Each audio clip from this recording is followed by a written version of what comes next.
In the early 1980s, the Pacific Northwest was a place of quiet contradictions. The forests of Washington state stretched thick and green, covering hillsides and riverbanks, while the city of Seattle hummed with the beginnings of technological promise. The Boeing Company still defined much of the region's identity. The fishing industry thrived on the Puget Sound, and neighborhoods were built against the backdrop of evergreens and rain. Yet beneath this tranquil surface, another reality unfolded. A reality of runaway youth, of women trying to survive through sex work, of lives lived at the margins of a rapidly changing urban landscape. It was in this vulnerable space that a predator found his stage, and it was in these shadows that Gary Leon Ridgway began the killings that would forever mark him as the Green River Killer. The story of Ridgway is not merely the story of one man. It is the story of a community struggling to understand how so many women could vanish, how bodies could appear with such grim regularity along the bends of a river and the edges of wooded highways. It is the story of police officers overwhelmed by a flood of tips and evidence, of forensic scientists pushing the limits of what their tools could accomplish, of grieving families waiting desperately for answers that often came too late. It is the story of a nation beginning to reckon with the phenomenon of the serial killer, a figure both terrifying and strangely ordinary, who blended into daily life while committing acts of extraordinary violence. The Green River case began, at least in public consciousness, in July 1982. Two boys riding bicycles near the Green River stumbled upon a horrific discovery: the body of a young woman floating face down in the water. Within weeks, more victims would be found, and the scale of what was unfolding became apparent. The police were at once horrified and bewildered. They could not know it at the time, but they were at the threshold of what would become one of the longest and largest serial murder investigations in American history. Gary Leon Ridgway, the man later unmasked as the killer, seemed to defy the image of a monster. Born in 1949 in Salt Lake City and raised in the Seattle area, he grew up in a household marked by tension, particularly between his parents. His relationship with his mother was complicated. She was domineering and often shamed him, while his father was largely passive. Ridgway's childhood was marred by odd behaviors and academic struggles. He was held back a grade, performed poorly in school, and displayed troubling signs that went unnoticed or unaddressed. By the time he reached adulthood, however, he appeared to most people as unremarkable, even boring.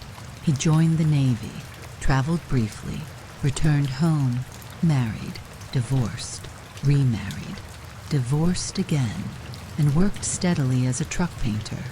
He was not a drifter, not an unemployed outcast, not the sort of man neighbors whispered about. Instead, he blended in. He worked every day, paid his mortgage, mowed his lawn, and kept his head down. It was this ordinariness that gave him cover. For years, Ridgway picked up women along Pacific Highway South, women who were often young, many of them runaways, many involved in prostitution. To him, they were easy prey, desperate, trusting, and unseen by a society that had long dismissed their lives as disposable. He would later admit that he believed he was cleaning up the streets, that his actions were justified by a warped moral reasoning. Yet in truth, his killings were not acts of cleansing, but of domination, an exploitation of the vulnerable carried out with chilling efficiency. The discovery of the bodies created a ripple of fear through Seattle and the surrounding suburbs. Newspapers began to run stories about the Green River Killer, a name born from the first dump sites along the river. The label gave the case an identity, one that both galvanized public attention and burdened the police with pressure to produce quick results. The Green River Task Force was assembled, and for years detectives would pore over case files, follow tips, stake out suspects, an attempt to weave together a pattern that often seemed maddeningly elusive. The scale of the murders dwarfed their resources. Women disappeared at a pace faster than the investigations could keep up, and for each body found, there was the haunting possibility that more remained undiscovered. Ridgway's method was simple, almost depressingly so. He relied on his ability to appear trustworthy, to pose as a harmless man seeking companionship. He would drive his pickup truck, approach women working the highway, and lure them inside. The very ordinariness of his truck, his work clothes, his demeanor was a disguise more effective than any mask. When questioned later, investigators and acquaintances alike expressed disbelief. How could this quiet man, this diligent worker, be the same person responsible for the deaths of dozens of women? The question echoed one already asked in the cases of Ted Bundy, John Wayne Gacy, and others. How does one reconcile the surface of normalcy with the abyss beneath? By the mid-1980s, the Green River Task Force was one of the most expensive and expansive investigations in the United States. Detectives chased thousands of tips. They compiled binders of information, mapping dump sites, cross-referencing missing persons, interviewing suspects. Ridgway himself came under suspicion early on. He was interviewed by police multiple times in the 1980s, but nothing concrete linked him to the crimes. He was careful, though not flawless. His victims were chosen from populations society was slow to defend, and forensic science was still decades away from its full potential. DNA testing was in its infancy. Databases were primitive, and the sheer number of cases overwhelmed any systematic approach. Meanwhile, Ridgway continued to live a double life. He remarried again, went to work each day, attended barbecues with neighbors, and lived in a modest home in Auburn. Those who knew him spoke of him as quiet, frugal, even dull. And yet, while he painted trucks at the Kenworth plant or ate dinner at home, families across Washington mourned the daughters, sisters, and mothers who had vanished. The contrast between his banality and his brutality is what makes the Green River Killer so unsettling. He was not a cinematic villain, not a figure cloaked in gothic menace. He was the man next door, mowing his lawn, smiling faintly, and hiding a secret that would take nearly 2 decades to fully uncover. As the summer of 1982 turned to fall, the discoveries along the Green River grew into a chilling procession. First one body, then another, then more. Soon, what had at first been dismissed as isolated tragedies coalesced into the unmistakable pattern of a predator at work. The press gave the killer his moniker, the Green River Killer. And with each new headline, the atmosphere in the Seattle-Tacoma region grew darker, more fearful, more suffused with dread. For the women who lived and worked along Pacific Highway South, fear was no longer an abstraction. It was immediate and personal. Rumors spread among sex workers that a man in a pickup truck was preying on them, offering rides, luring them with money, and leaving them for dead. Some spoke of changing their habits, of refusing certain clients, but poverty and desperation often left little choice.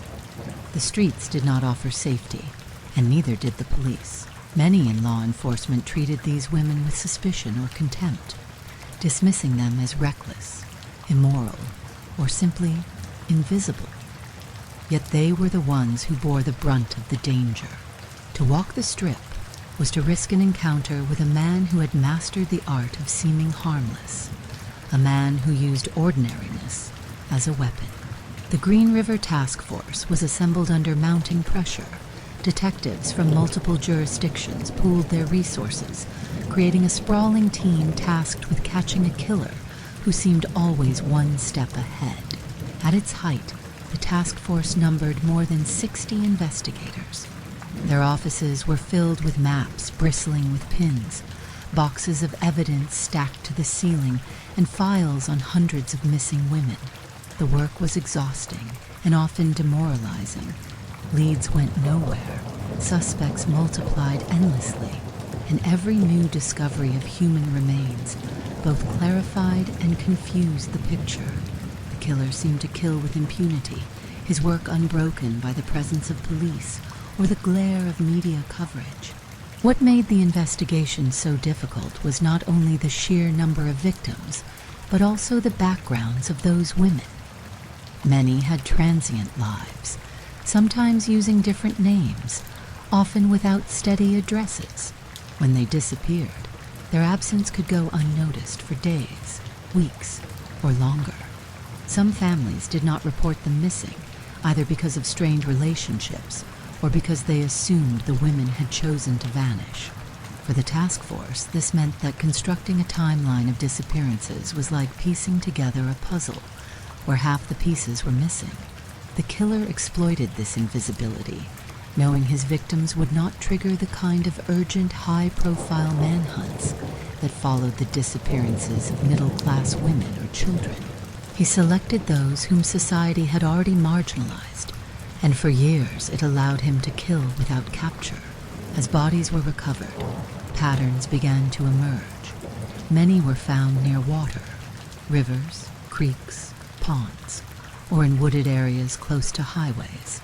The killer clearly knew the terrain, selecting spots that were remote yet accessible, hidden yet convenient. Some sites contained more than one victim, suggesting that once the killer felt confident in a particular location, he returned again and again. The landscape of King County, with its dense forests and winding roads, provided endless opportunities for concealment. Search teams scoured ravines and thickets, often finding remains only by accident or after tips from hikers and hunters. Each discovery deepened the despair of families and confirmed to investigators that they were dealing with a predator of unusual persistence.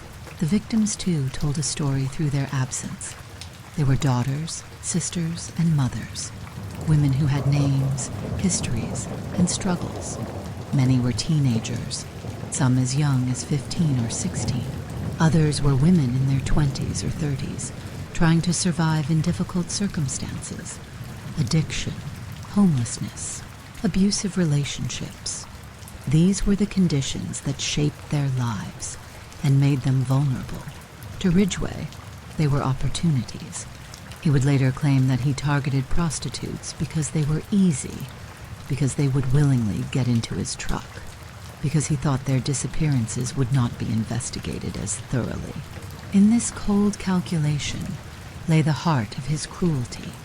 He saw them not as people, but as disposable objects. For the people of Seattle, the case became an obsession.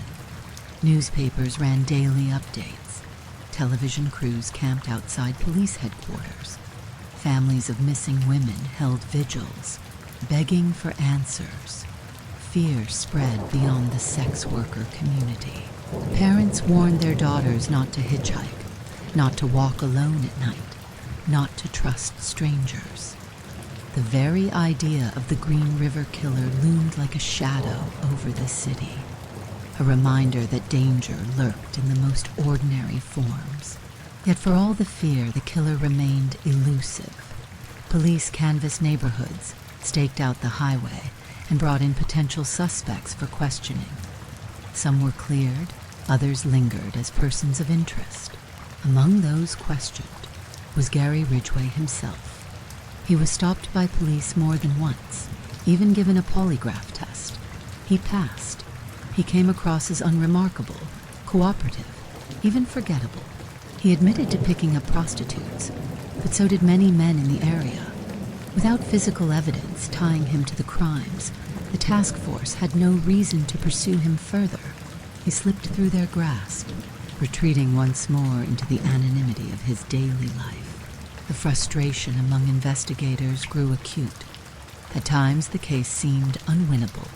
Detectives worked long hours, burned out, transferred, and were replaced by new faces. Forensic technology offered little hope. DNA typing was still years away from routine use, and fibers or fingerprints rarely yielded definitive results. The killer's methods left little behind. It was as though he understood, instinctively, the limits of the science arrayed against him. It was during this period of mounting desperation that the task force received an unusual offer of assistance. Ted Bundy, awaiting execution in Florida, reached out to investigators with advice. Bundy, himself a serial killer who had once stalked young women in the very same region, suggested that the Green River Killer might return to the bodies of his victims, reliving the crimes, revisiting the sites. His letters and interviews with detectives offered a strange window into the criminal mind, though they ultimately provided little that was actionable. Still, the idea that one notorious killer could provide insight into another captured the imagination of the media, feeding the mythology of the case even as the investigation continued to stall. Meanwhile, the killings went on. Ridgway was relentless, his pattern steady and merciless. He married again, lived quietly in the suburbs, and continued to kill with an efficiency that baffled those hunting him. He blended his crimes into the routines of work and domestic life, never attracting enough suspicion to bring him down. In this, he epitomized the banality of evil, a man who seemed ordinary, even dull, who carried out extraordinary atrocities in the shadows of his community. By the late 1980s, the case had reached a grim equilibrium. The killings slowed, whether due to Ridgway's caution, shifts in his personal life, or the increased pressure of police presence. But the damage had been done.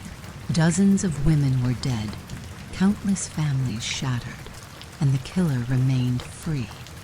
The Green River Task Force continued its work, but the years of frustration took their toll. The case files grew thicker, the evidence piled higher, and still the central question remained unanswered. Who was the Green River Killer? It would take nearly 2 more decades and a revolution in forensic science before that question would finally be answered. By the end of the 1980s, the Green River Task Force had become a symbol of both dedication and futility.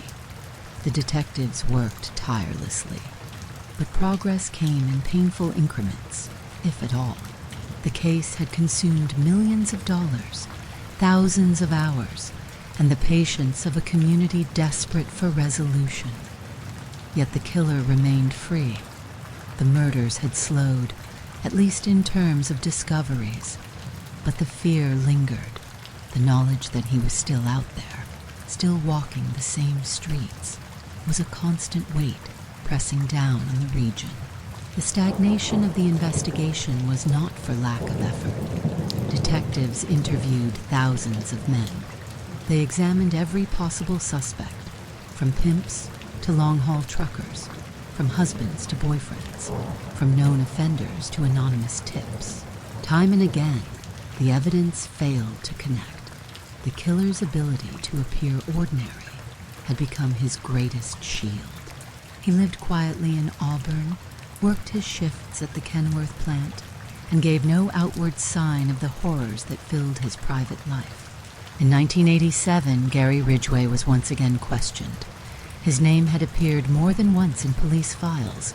He drove the right kind of truck, fit the profile in some respects, and admitted to frequenting prostitutes. Investigators took a saliva swab from him, an act that would one day become pivotal. At the time, however, it was little more than a sample stored in a freezer with no immediate use. DNA analysis was not yet a tool available to law enforcement in a meaningful way. The science existed, but its application in forensic settings was years away. In the late 1980s, a swab was a placeholder, a hope for the future, an investment in a technology that had not yet matured. Meanwhile, Ridgway's life unfolded in banal rhythms. He divorced again, remarried, maintained his steady job, and continued to live in the modest suburban home that gave him cover. Neighbors thought him quiet, frugal, even odd at times, but nothing about him screamed danger. He was the man who painted trucks by day, came home to his wife at night, mowed his lawn on weekends. The contrast between his normalcy and his secret life is one of the most chilling aspects of the Green River story. There was no outward madness, no dramatic flair, nothing to set him apart. That ordinariness was his camouflage. Throughout the 1990s, the case files grew dusty. Detectives rotated in and out of the task force. Some retired, some moved on to other assignments. The investigation became less of a daily hunt and more of a long, slow vigil. The Green River Killer was still out there, but without fresh evidence, without new victims being discovered at the same pace, the case slipped into a kind of suspended animation. It was still active, still unsolved, but it no longer carried the urgency of its earliest days. For the families of the victims, this was the cruelest cut of all. They had waited for answers, year after year, only to find that time dulled the intensity of public interest, while their grief remained raw. Then came the revolution. In the mid-1990s, DNA technology leapt forward. Laboratories gained the ability to extract genetic profiles from degraded samples, to match biological material with a precision that had been unthinkable a decade earlier. Cold cases across the country began to yield to this new science. Evidence that had once seemed useless now became a key to unlocking the truth. In Washington, detectives realized that the swabs and samples they had carefully preserved might finally tell their story. By the late 1990s, forensic scientists revisited the Green River evidence. They tested semen samples, hair, and fibers with the new DNA techniques. The results were electrifying. The profiles began to point in a direction that investigators had long suspected, but could never prove. Gary Ridgway, the quiet truck painter from Auburn, was no longer just a name on a list. He was, at last, a match. The saliva swab taken in 1987 spoke across the years, confirming what detectives had suspected but could not establish. Ridgway was the Green River Killer. The breakthrough did not come overnight. It required years of re-examination, lab work, and verification. But by 2001, the evidence was undeniable. Police moved in and arrested Ridgway outside the Kenworth plant, where he had worked for decades. For many of the detectives who had labored under the weight of the case, it was a moment of vindication. For the families, it was both a relief and a reopening of wounds. After nearly 20 years, the man who had haunted their lives was finally in custody. Ridgway, when confronted, initially denied everything. But the DNA was a wall he could not scale. Piece by piece, the case against him solidified. Soon the full scope of his crimes would begin to emerge, a tally so staggering that even seasoned investigators were shaken. Yet even in his confessions, Ridgway spoke with a chilling calm, describing his acts without passion, without remorse, as though recounting the details of an ordinary day. It was this lack of emotion, this absence of humanity, that left so many struggling to understand who he really was. The arrest of Gary Ridgway marked the end of an era of fear, but it was only the beginning of the reckoning. The trial, the plea bargain, the confessions, all of that still lay ahead. The river had finally given up its secrets, but the task of comprehending the enormity of the Green River Killer's crimes was only just beginning. When the arrest came in November 2001, it was almost anticlimactic. After 2 decades of fear, speculation, and dead ends, the man behind the legend of the Green River Killer was not dragged from a lair, nor cornered in some cinematic showdown. Instead, Gary Leon Ridgway was picked up quietly outside the Kenworth truck plant, where he had worked steadily for 30 years. To his co-workers, the sight of police surrounding their colleague was baffling. To detectives who had pursued the case for half their careers, it was the culmination of an exhausting and seemingly endless hunt. The man who had eluded them for so long was finally in handcuffs. Inside the interrogation rooms, Ridgway showed the same unremarkable demeanor that had carried him through decades of suspicion without consequence. He was calm, soft-spoken, even cooperative, yet when pressed, he denied everything. He shrugged off the mounting evidence as coincidence, as misunderstanding. But the DNA was absolute. Samples from several victims matched him directly.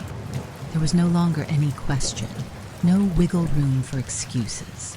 Science had caught up to him, and the camouflage of ordinariness that had protected him for so long was stripped away.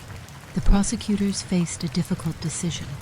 The weight of the evidence was enough to secure convictions in several cases, but there were dozens more unsolved murders tied to the Green River killer. Families needed answers. Bodies still lay hidden in forgotten patches of forest, their identities unknown, their loved ones waiting in agony. The state of Washington had the death penalty, and for many, executing Ridgway seemed like the only fitting punishment for the enormity of his crimes. Yet prosecutors also knew that executing him might mean losing the chance to recover the full truth. They struck a deal.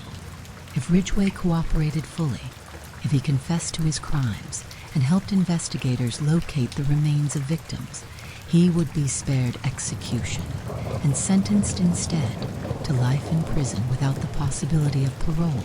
In 2003, Ridgway accepted. What followed was one of the most chilling confession processes in American criminal history. In calm, matter-of-fact tones, Ridgway described how he had lured women into his truck, how he had taken them to remote places, how he had killed them quickly and without hesitation. He spoke as if recounting errands, not murders. There was no passion in his voice, no flicker of remorse. He admitted to killing so many women that he lost count. At one point, he claimed that killing them had become his career. It was a staggering statement, and one that froze even seasoned detectives in their seats. Ridgway led investigators to sites where remains still lay undiscovered. He helped them recover bones and fragments, offering closure to families who had waited for decades. For some, this cooperation was a small comfort. For others, it was salt in the wound. Hearing the man who had taken their daughters, their sisters, their mothers, speak so casually of his acts was almost unbearable. Still, the plea deal had achieved what years of investigation could not. It had brought the full scale of the Green River murders into the light. By the time the confessions ended, Gary Ridgway had admitted to killing at least 71 women, though he was ultimately convicted of 49 counts of murder. Even these numbers may not represent the true total. Investigators believed that the actual number of victims could be higher, perhaps 80 or more. Some women were never found, their remains lost to the vastness of Washington's forests and rivers. Others may have been misclassified, their deaths never linked to Ridgway at all. The uncertainty is part of his legacy, a tally that may never be complete, a shadow that will always hang over the Pacific Northwest. In December 2003, Ridgway stood before the court to hear his sentence. The courtroom was packed with family members of victims, law enforcement officers, journalists, and curious onlookers. One by one, relatives stood to speak, addressing Ridgway directly. Some wept, some shouted in rage, others pleaded for answers. Ridgway listened without visible emotion. At times he nodded slightly, at times he looked down, but there was no sign of remorse, no apology that seemed genuine. When his turn came, he mumbled a brief statement of regret, but his flat tone betrayed no true feeling. He would spend the rest of his life in prison, dying behind bars, never again to walk free. For the families, the sentencing was a moment of complicated closure. Justice had been done, But nothing could bring back the women they had lost. For the city of Seattle and the state of Washington, it was the end of a nightmare that had haunted them for more than 20 years. The Green River Killer was unmasked, and the ordinariness of his appearance only deepened the horror of his crimes. He had been, for decades, hiding in plain sight, the quiet neighbor mowing his lawn while the bodies of his victims lay hidden in the woods nearby. But even with Ridgway behind bars, questions remained. Why had he been able to kill for so long without capture?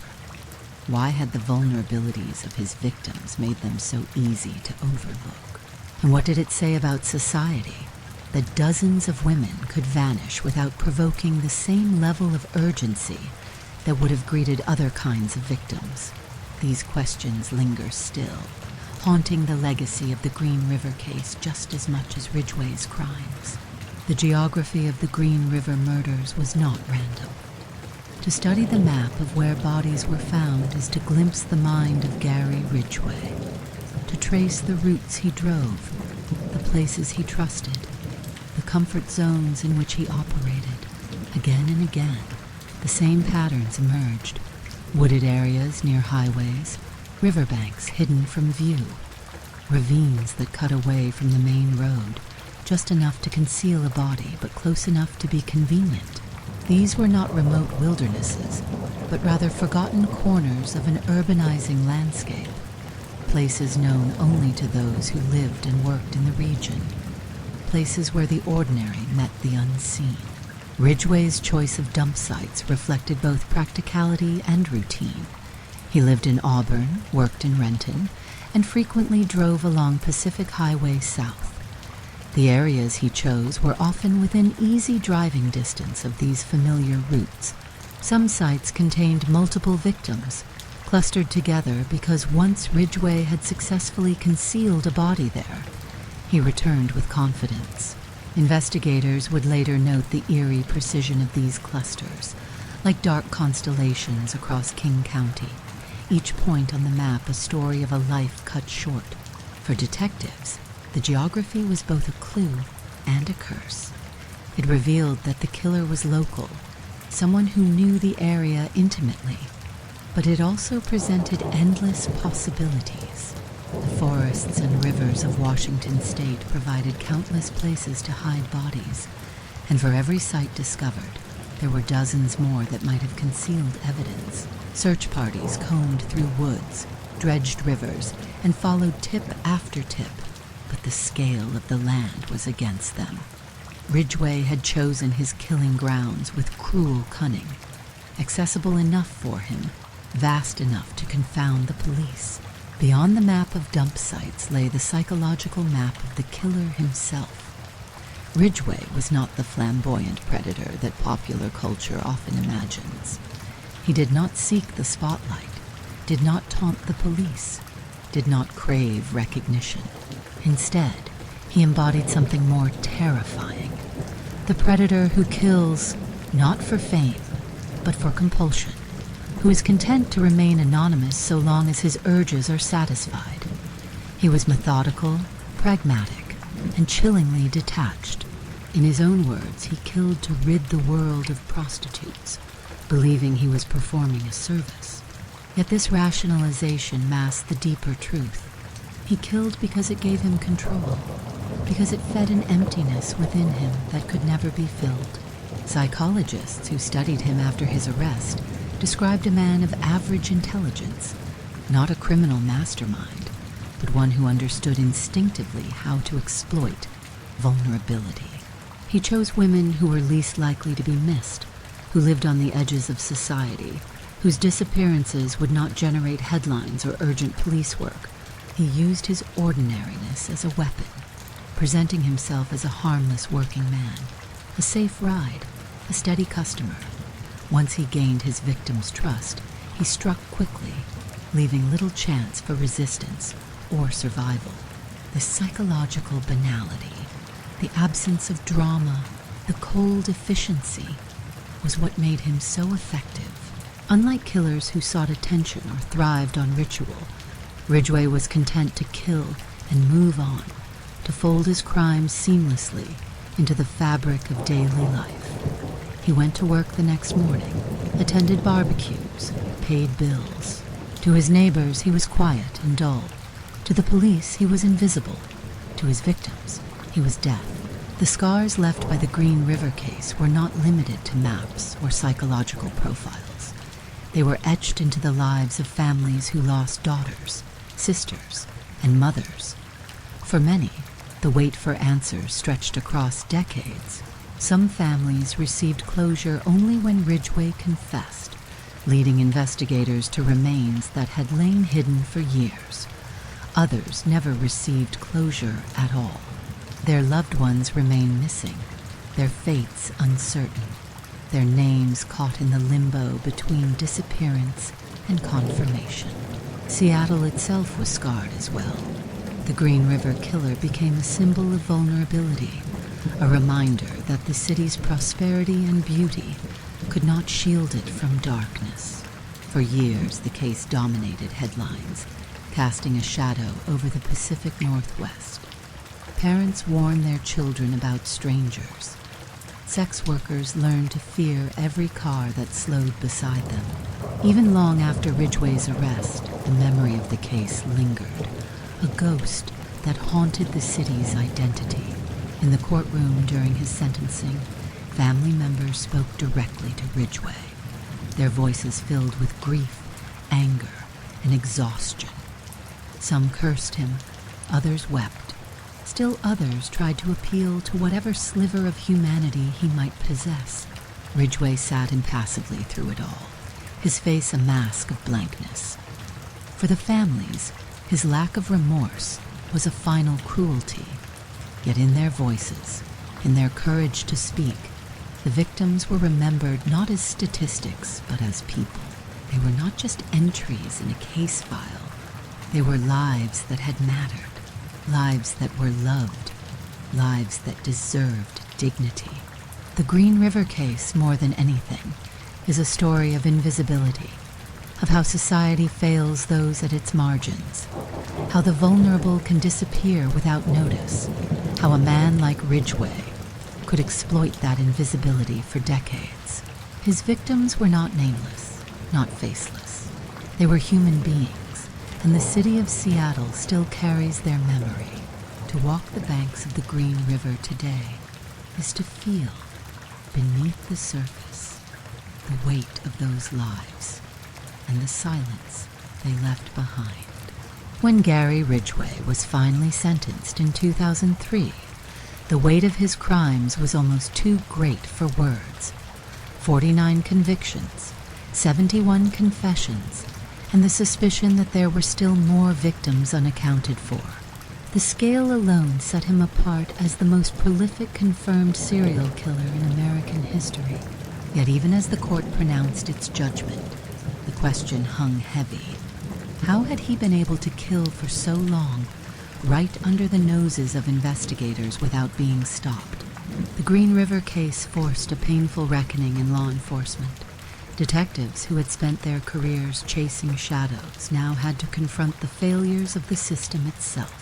The early years of the investigation had been hampered by a lack of coordination between jurisdictions, by outdated record-keeping, and by a dismissive attitude toward the victims. Women who disappeared from the sex trade were not given the same urgency as others might have been. Their absence was often treated as voluntary, their lives considered already broken, already discarded. This prejudice gave Ridgway cover, allowing him to operate for years while the police scrambled to play catch-up. One of the enduring legacies of the case was a change in how missing persons reports are handled. Police agencies in Washington and across the country began to recognize that every disappearance mattered, regardless of the victim's background. Databases were improved, communication between departments streamlined, and protocols for at-risk populations rewritten. The lesson was stark. No one's life is disposable. To treat some victims as less worthy of investigation is to leave the door open for predators. Forensic science, too, emerged transformed. The Green River investigation became one of the most famous examples of the power of DNA evidence. The swab taken from Ridgway in 1987 had sat dormant for over a decade, a silent witness waiting for technology to catch up. When it did, it changed everything. Across the nation, cold case units began to reevaluate their evidence, to preserve biological samples carefully, to see in every forgotten file the possibility of a future breakthrough. Ridgway's downfall was a testament not to luck, but to the relentless march of science, and its success reshaped how law enforcement approached unsolved crimes. For the families of victims, the aftermath was complicated. Some felt relief that the killer was behind bars, that justice had at last been served. Others felt only emptiness, a wound that no sentence could heal. For every confession Ridgway gave, there were families who learned the brutal truth of their loved one's fate. For every body he led police to, there were others still missing, their remains never recovered, their names lingering on the lists of the disappeared. Closure, for many, remained an illusion. The public, too, grappled with the legacy of the case. True crime stories had long fascinated America, but the Green River Killer represented something different. He was not the charming manipulator like Ted Bundy, not the cannibalistic monster like Jeffrey Dahmer, not the theatrical villain like Dennis Rader, the BTK. Ridgway was dull, average, utterly unremarkable. He did not seek attention, did not court infamy, did not even seem to relish his crimes in the way others had. He simply killed because he wanted to and because he could. This absence of drama made him all the more unsettling. He proved that the most terrifying predator could be the man next door, the one no one ever noticed. In the years after his conviction, Seattle continued to live in his shadow. Documentaries, books, and interviews kept the story alive, each new retelling forcing the city to confront the darkness in its past. For those who had lived through the 1980s, the words Green River Killer carried a visceral weight, a reminder of years when fear stalked the streets and the forests whispered of secrets hidden beneath their soil.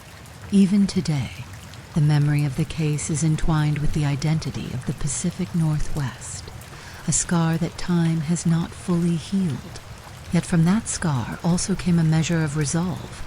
Advocacy groups for missing and exploited women gained strength, using the Green River case as proof of the dangers faced by those living at society's margins. Law enforcement training shifted to recognize the vulnerability of sex workers, runaways, and the homeless. Forensic archives grew into carefully maintained repositories, ensuring that future investigators would not lose evidence to time or neglect. Ridgway's crimes had revealed the cracks in the system, and in their aftermath, those cracks were at least partially repaired. Still, the final reckoning with Gary Ridgway lies not in policy reforms or forensic advances, but in the memory of the women he killed. Their names, once buried in headlines that often dismissed them as mere statistics, have been reclaimed by their families and their communities. They are remembered in vigils, in memorials, in the quiet persistence of loved ones who refuse to let them be forgotten. If Ridgway sought to erase them, to render them invisible, he failed. Their memory endures, a defiance against the anonymity he tried to impose. And what of Ridgway himself? He remains in prison, serving his life sentences in the Washington State Penitentiary. He is old now, gray, and largely forgotten by a public that once feared his name, but the shadow of his crimes has not faded. He exists as a reminder that evil is not always flamboyant or obvious, that it can live quietly among us, mowing its lawn, going to work, blending into the crowd. That is the true legacy of the Green River Killer. Not only the horror of his acts, but the unsettling truth of his ordinariness. When the court doors closed on Gary Ridgway, When the television cameras moved on and the headlines dimmed, the story of the Green River Killer did not truly end. It lingered, as all such stories do, in questions that had no easy answers, in wounds that did not heal, in the silence left by the women who never came home. Ridgway may have been caught, tried, and sentenced, but the full shape of his crimes still remains partly obscured, like the riverbanks where so many of his victims were found. The official number of convictions, 49, was staggering enough, but even as those sentences were read, detectives believed the real total was higher. Ridgway himself admitted that he lost count.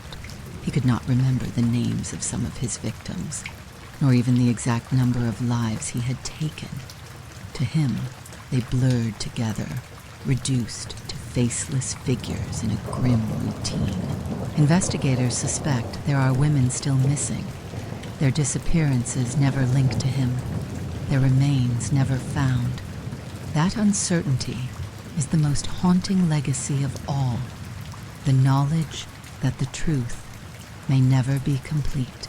The Green River case also changed the way America thought about serial killers.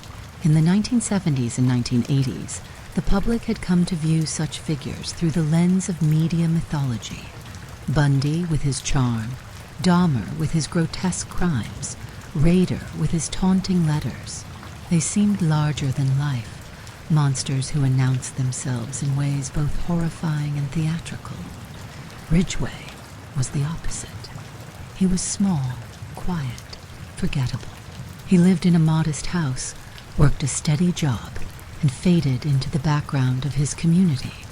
He killed not to draw attention to himself, but because it satisfied an urge.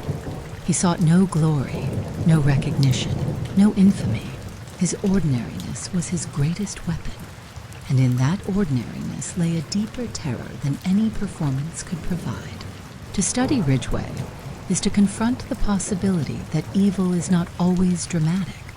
Sometimes it is patient, quiet, and utterly unremarkable.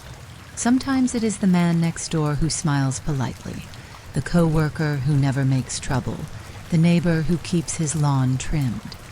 That banality is what makes the Green River Killer so unnerving. He revealed that monstrosity can wear the blandest mask, that it can hide in plain sight for decades, while leaving devastation in its wake. For Seattle and the surrounding communities, the case became part of local memory. The words Green River no longer called to mind only a stretch of water winding through King County. They summoned images of lost daughters, of detectives trudging through forests with shovels, of maps dotted with pins marking death. Memorials have been held, vigils lit, names recited. The families of victims refuse to let their loved ones be reduced to numbers in Ridgway's ledger.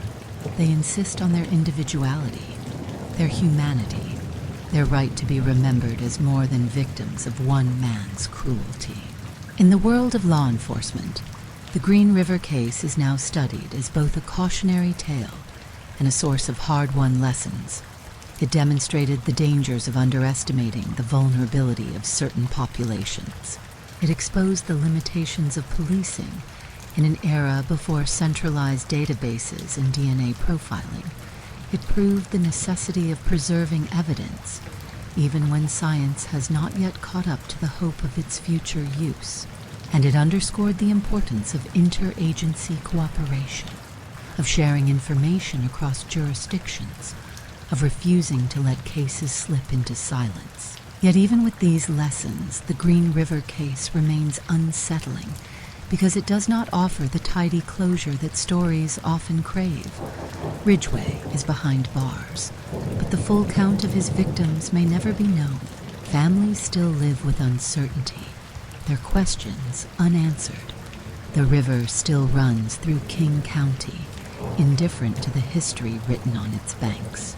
And the ordinary houses where Ridgway lived, the streets where he drove, the workplaces where he spent his days, all still exist, reminders that the line between normal life and unimaginable horror can be far thinner than we want to believe. The Green River Killer's place in American true crime history is secure, though not in the way Ridgway might have wanted. Unlike Bundy, he is not remembered for charisma. Unlike Dahmer, he is not remembered for spectacle. Unlike Rader, he is not remembered for his voice. Ridgway is remembered for his silence, for his invisibility, for his ability to vanish into the ordinary. He killed more women than any of them, yet he remained the least remarkable. That paradox is his legacy, the most prolific killer in American history, hiding in plain sight, invisible, until science dragged him into the light. As the years pass, his name will continue to appear in books, in documentaries, in the endless fascination that true crime holds. But beneath the layers of storytelling, what endures most is not the man himself, but the lives he destroyed. They are the true heart of the Green River case. Their absence is what defines it, their memory what redeems it. In the end, the killer fades, but the women remain. They are not forgotten. They never will be. The Green River still winds its way through King County, cutting through neighborhoods and industrial yards, running quiet beneath bridges and along the edges of the forest. To the casual eye, it is an ordinary river, carrying reflections of clouds and trees, as it has for centuries. But for those who know its history, its waters hold memory. They carry the stories of the women who were taken, of the families who waited in anguish, of the detectives who searched tirelessly for a killer who seemed untouchable. The river is no longer just a geographic feature. It is a monument to grief and resilience. The story of Gary Ridgway is not only the story of a killer, it is the story of how a community was forced to reckon with its own blind spots.